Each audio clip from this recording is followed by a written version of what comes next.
এটা আমাদের হোটেলের রিসেপশন, আগন্তুক হোটেল, কাঠমান্ডু আগন্তুক হোটেল। বাহিরে বাগান আছে,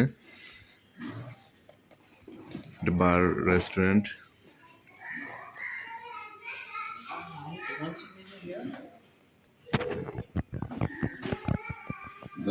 কাঠমান্ডু আগন্তুক হোটেল।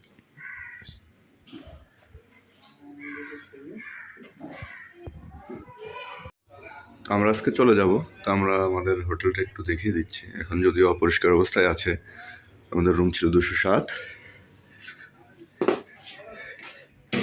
ঢুকেই হাতের বাম পাশে একটি আলমিরা আছে, এটা ওয়াশরুম। ওয়াশরুমে এখন সবুজ আছে তাই দেখাতে পারছি না। ওয়াশরুম মোটামুটি ভালো এভারেজ, গরম পানির ব্যবস্থা আছে। এখানে সুন্দর একটা পেন্টিং আছে মাউন্ট এভারেস্টের। এইটা পুরোটাই গ্লাসের জানালা। এখানে একটা ডাবল বেড, এখানে একটা সিঙ্গেল বেড, এখানে দুটো সোফা আছে, এখানে একটি টেবিল আছে, আর এখানে সেলফে টিভি আছে। এখানে একটি আয়না আছে,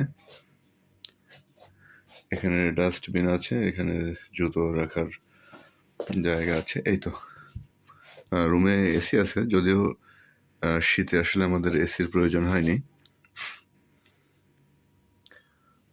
তো আজকে আমরা এখান থেকে কালিংচক যাওয়ার ইচ্ছা আছে, ওখানে বরফ পড়ছে, ওখানে যাওয়ার ইচ্ছা আছে। তো যদি কালিংচক আজকে পৌঁছতে না পারি তাহলে হয়তো নাগরকোটের দিকে রওনা করব। তো মনে রেখে আমাদের এই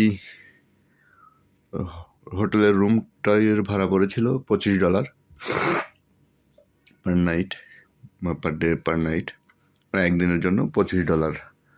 আর এটি বুকিং করেছিলাম booking.com থেকে। হচ্ছে আগন্তুক, কাঠমান্ডু আগন্তুক হোটেল। সার্ভিস খুব সুন্দর, খুবই ভালো সার্ভিস।